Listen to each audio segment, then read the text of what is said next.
At 80 years old, you don't count your days the same way. You don't rush the minutes or chase the hours. You sit with time. You reflect on it. You learn to respect it, and if you're lucky, you learn to make peace with all the mistakes you've made in the name of hustling or progress or just plain ignorance. There are things I know now, deep in my bones, that I wish someone had whispered in my ear when I was 40, or better yet, when I was 30, so I could have really let them take root. I'm not here to lecture. I'm too old for that. I've lived long enough to know that most people don't really listen until life forces them to. I was one of those people. I thought I had it figured out. I thought time was a ladder, and every year was just a step towards something: money, titles, respect, whatever I thought success looked like. But now, looking back, I see it more like a circle where the things you ignore in youth eventually come back to tap you on the shoulder. The first thing I wish I knew at 40 is this: time doesn't speed up, you speed past it. You get busy. Too busy. I was always working, always building, always checking boxes off a list that someone else wrote for me. I used to say I was doing it for the family, for the future, for financial stability. And maybe I was. But deep down, I think I was also running from silence, from stillness. Because when you stop, really stop, you hear a voice inside you asking uncomfortable questions. Are you happy? Do you even know who you are anymore? At 80, I sit in silence often. Not because I'm lonely, but because I've learned that's where truth lives. I wish I'd made more room for silence when I was younger. Another lesson? Your body is not invincible. At 40, I still felt strong. My back only ached after long days. My knees popped, but they still worked. I skipped meals, skipped sleep, skipped doctor appointments, and thought, I'll take care of it later. Well, later is now. And let me tell you something that no one ever says loud enough. Later comes faster than you think. Arthritis doesn't care how important your meetings were. Heart disease doesn't care how much overtime you did. If I could go back, I'd treat my body like an old friend instead of a machine. I'd eat slower, stretch more, walk more, sleep earlier, laugh often, not because it adds years to your life, but because it adds life to your years. And relationships. Oh, how I misunderstood them. At 40, I thought relationships were about time spent together. Family dinners, vacations, shared obligations. But now I see it wasn't about the time, it was about the presence. There were dinners where I was there but not really there. My mind was in tomorrow's task list. My phone was on the table. My patience was on edge. I thought providing was enough. But now I know that being emotionally present, being kind consistently, being willing to listen without fixing, that's what people remember. I lost years with my wife, not because we weren't together, but because I wasn't fully with her. Don't wait for a health scare or a funeral to realize how precious shared moments are. And here's one more truth I learned far too late. You don't need as much as you think you do. At 40, I chased after more money, more recognition, more stuff. I thought it all meant I was getting somewhere. But now I've downsized everything. I live in a smaller place. I wear simpler clothes. I eat simpler food. And I'm finally content. Because contentment doesn't come from what you accumulate, it comes from what you let go of. The expectations, the comparisons, the constant need to prove something to someone, even if that someone is just yourself. If I had known all this at 40, maybe I would have said no more often. Maybe I would have left the office earlier. Maybe I would have held my children tighter instead of rushing bedtime.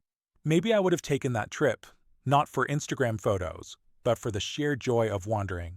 Maybe I would have listened to my body instead of silencing its complaints with caffeine. Maybe I would have looked in the mirror and asked, who am I becoming? Not just, what am I achieving? And the strangest part? These realizations didn't come to me in some dramatic moment. There was no lightning bolt of wisdom. They arrived slowly, like soft knocks on the door of my soul. A quiet moment at sunrise, a friend's funeral, a grandchild's laugh, my wife's wrinkled hand in mine, the creak of a rocking chair in the evening silence. That's when it hit me: life isn't about the big moments you chase. It's about the small moments you honor. So, if you're 40 or anywhere near it and you're hearing this, don't wait until you're 80 to figure it out. You know, one of the most heartbreaking things about growing old is not the physical aches, or even the quiet that settles in after everyone moves on with their lives. It's the realization that you can't go back and fix the parts of yourself you ignored. You can't say the things you swallowed. You can't unhurt the people you hurt, not always, anyway. What you can do, though, is speak your truth in the hope that someone younger hears it in time. So here's another lesson I wish I knew at 40. You don't have to win every argument. At that age, I thought being right was the most important thing. I fought to prove a point with my spouse, my kids, even my friends. But winning arguments cost me peace. It cost me connection. It took years for me to realize that many arguments aren't about facts, they're about feelings. And people don't remember what you proved. They remember how you made them feel. Now, at 80, I'd rather have peace than the last word. I'd rather say, I see what you mean even if I disagree. Because being kind is more powerful than being correct. And speaking of kindness, let me say something else I wish I knew. Being kind isn't a weakness. It's your greatest legacy. The world at 40 feels competitive. You feel like if you're not pushing, you're losing. If you're not tough, you'll be taken advantage of. But I've come to believe that people remember you not for your accomplishments, but for how you treated them, especially when you had nothing to gain. I've met people who forgot my title, my job, or even my name, but remembered one kind thing I did decades ago. That's what stays. That's what lives on. Here's a harder truth. The people you love won't be here forever, and neither will you. It sounds obvious, but it doesn't really hit you until you lose someone who knew you deeply. At 40, I took people for granted. I assumed my parents would always be a phone call away. I assumed my kids would always want to talk to me. I thought, I'll make it up to them when I'm less busy. But less busy never came. Time stole people away, not all at once, but piece by piece. If I could go back, I'd make that phone call now. I'd show up to the birthday party. I'd apologize faster. I'd say, I love you more. The thing about time is, it doesn't announce its departure. It just slips away quietly.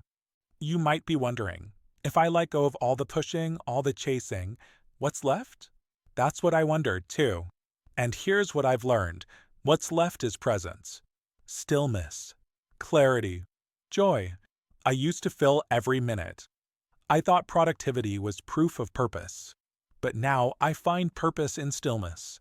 Watching birds outside the window. Listening to rain hit the roof. Holding my wife's hand without speaking. Watching my granddaughter draw something she's proud of.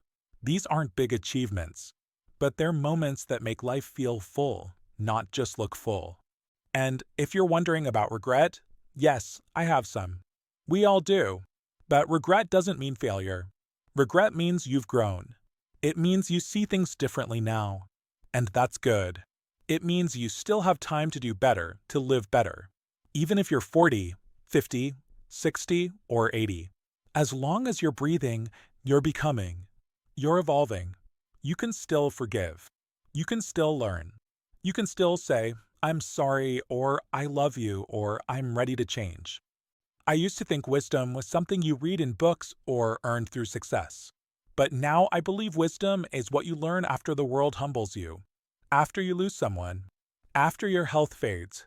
After your children stop needing you the same way. After you realize you're not the center of the story, you're a chapter in someone else's journey too.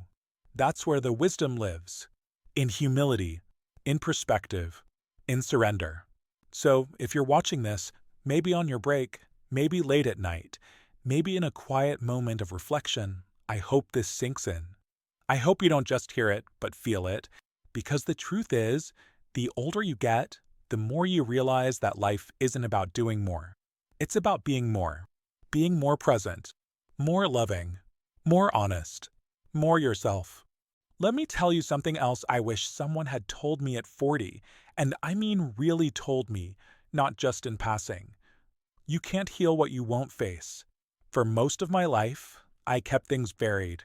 Pain, disappointments, the weight of things unsaid. I pushed them down and told myself I was being strong. But strength isn't pretending you're unbothered. Real strength is sitting with the things that hurt and choosing to face them anyway. At 40, I was carrying a lifetime of unresolved pain, some of which wasn't even mine to carry. Old wounds from childhood, words that were said to me in anger, expectations I failed to meet. I used work, distractions, even humor to avoid looking in the mirror. But avoiding pain doesn't make it disappear, it just makes it louder over time.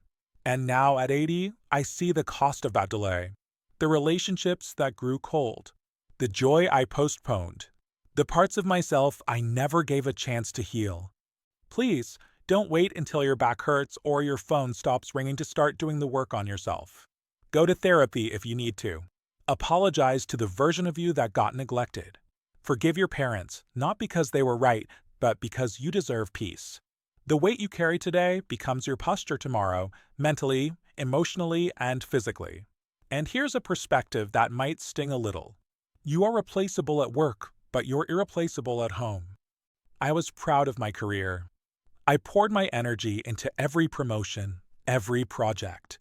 I believed that loyalty to a company would pay off in the end. And in some ways, it did. I had a nice title, I had respect, I had savings. But the day I retired, they moved on. My desk was cleaned out. My nameplate was removed. Emails stopped coming in. I was just gone from that world. But at home, I wasn't replaceable. My presence mattered. My absence was felt. My mood changed the atmosphere. And it hit me all those nights I stayed late at work, all the times I chose meetings over memories. I was trading something sacred for something temporary. No one on their deathbed says, I wish I worked more. They say, I wish I lived more. Let me share something else that might surprise you. Your value isn't in what you do, it's in who you are. At 40, so much of our identity is tied to productivity. What do you do becomes the main question we ask and answer.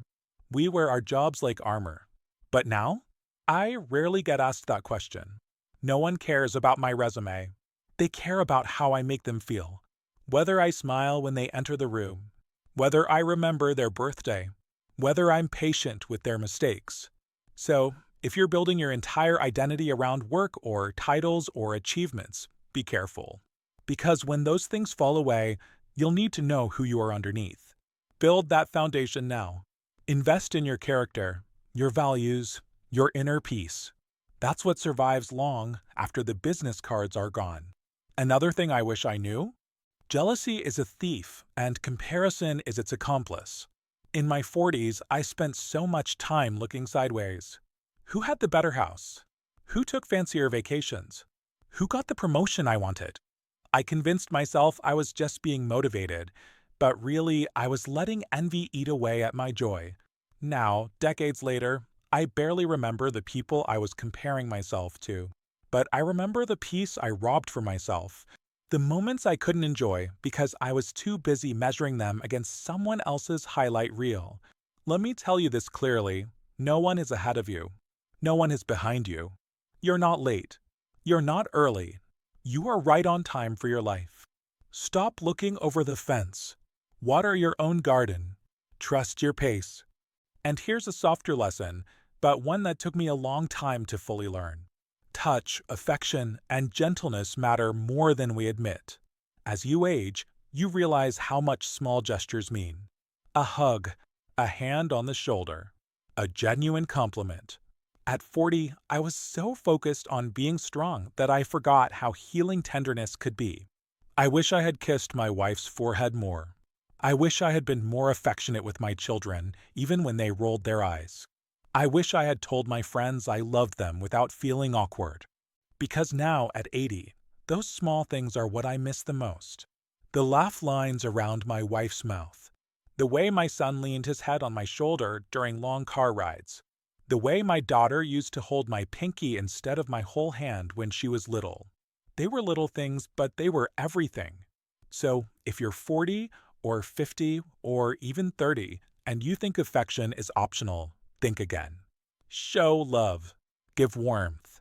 Speak gently. Time has a way of turning the smallest moments into the most sacred memories. There's something else that becomes painfully clear the older you get. You spend the first half of your life collecting things, and the second half realizing none of it really mattered.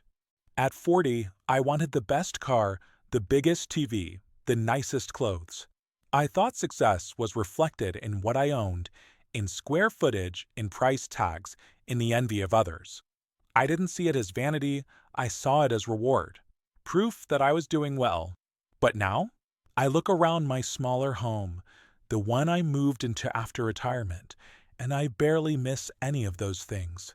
What I do miss are the moments I was too busy to enjoy, the soccer games I skipped, the sunsets I ignored because I was staring at a screen, the books I meant to read, the meals I rushed through. I wish I had known that richness isn't in your bank account, it's in your attention. Attention to the people you love. Attention to the life happening all around you. All those luxury items? They wear out. But memories? They grow more valuable with time. And here's another thing that surprised me. People don't remember how impressive you were. They remember how safe you felt. At 40, I thought being respected meant being intimidating, firm, commanding. I wanted to be seen as capable. I thought that if I appeared tough and unshakable, people would value me more. And maybe they did in the professional world for a time. But in my personal life, that armor made me distant. It made it hard for people to open up to me. My kids felt like they had to earn my approval. My wife sometimes felt like she was walking on eggshells. It took years and a few painful conversations for me to understand that love needs softness. That the people closest to you need comfort, not control. That the strongest people aren't the loudest in the room, they're the ones who make others feel seen, heard, and accepted. So, if you want to be remembered, don't try to impress, try to understand. Be someone your loved ones can exhale around. That's the kind of legacy that never fades. Here's another truth, maybe one of the most important. Your life will be defined by how well you let go. Letting go of grudges. Letting go of perfection. Letting go of control. At 40, I held on tightly to everything. I wanted everything to go my way. I clung to how I thought life should be, and when it didn't match, I fought it. I argued with reality. I tried to fix things that weren't mine to fix. But now I've learned that peace doesn't come from having everything under control. Peace comes from surrender. From trusting that even if things don't go as planned, they can still turn out beautiful. From understanding that not everything requires your reaction. You can let someone have the last word. You can walk away from a fight. You can choose not to reopen a wound just to prove you're right. Letting go doesn't mean you stop caring. It means you stop carrying what isn't yours. And here's something younger people don't hear enough.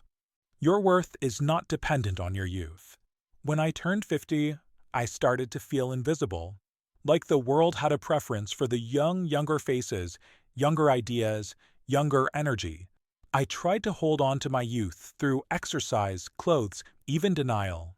But the truth is, aging is not a failure. It's a privilege. And with age comes a kind of wisdom that no book can teach you. I know how to sit with grief now. I know how to love without conditions. I know how to forgive without needing an apology. That's not weakness. That's power. That's growth. If you're 40 and worried about aging, let me tell you, stop fighting it. Embrace it. Celebrate it. Not everyone gets to be your age. Some people were taken far too soon. Every line on your face, every gray hair, it tells a story. Let it speak proudly. Lastly, I want to talk about something deeply personal. Joy is not a reward. Joy is a practice. At 40, I believed happiness would come after I achieved certain things, after the debt was paid, after the kids were older, after the next promotion. But that day never fully came. There was always something else to chase. Now I know that joy isn't a finish line. It's in the daily rituals. A warm cup of coffee. A walk without your phone. Music that reminds you of childhood. A conversation with someone who really listens. Joy is now. It's not later. It's not earned. It's available if you're willing to slow down and notice. And so, as I sit here now, 80 years old and far from perfect, I want to leave you with the final, perhaps most meaningful lesson of all. You are not your mistakes, and you are allowed to begin again. At 40, I thought certain chapters of my life were closed forever. I believed some damage was beyond repair, that some relationships couldn't be healed, that some dreams were permanently shelved, that the person I had become was who I was stuck being. But life has a strange way of offering second chances if you're willing to see them. I've rekindled friendships I thought were lost. I've had conversations with my children in my 70s that I was too afraid to have in my 40s. I've tried new things from painting to learning how to use a smartphone not because I was good at them, but because I finally understood that it's never too late to grow. Regret only has power over you if you let it stay in the dark. But when you bring it into the light, speak it aloud, and use it as a teacher, it becomes part of your strength. I don't hide my mistakes anymore. I talk about them. I write them down. I own them, because they are part of my becoming, not my undoing. And to the younger version of me, if you were sitting across from me right now, I'd say this. You don't need to rush. You don't need to prove. You don't need to have all the answers. You just need to keep your heart open. Keep learning. Keep loving. Keep showing up. That's enough. That's more than enough. You see, the beauty of aging, and it is beautiful no matter what the world says, is that you start to care less about how things look and more about how things feel. You stop chasing applause and start craving authenticity. You stop holding your breath waiting for happiness, and instead, you inhale joy from the ordinary, from the imperfect, from the now. If you're watching this and you're 40, maybe you're tired. Maybe you're unsure. Maybe you feel like life isn't where it should be, but I promise you, you're not behind. You are exactly where you're supposed to be. The lessons will come. The healing will come. The clarity will come. Just don't close your heart. Don't lose your softness. Don't abandon yourself in the pursuit of success. Let me end this by saying, you're allowed to rest. You're allowed to cry. You're allowed to pause. And you're allowed to choose a different direction at any time. At 80, I don't need anyone to see me as wise. I just hope that something I've said makes your journey a little lighter, a little more intentional, a little more full of grace. Because if there's one thing I know now, it's this. A meaningful life is not one without mistakes, it's one where you grow from them. And if you can remember that, you won't need to wait until you're 80 to feel truly alive.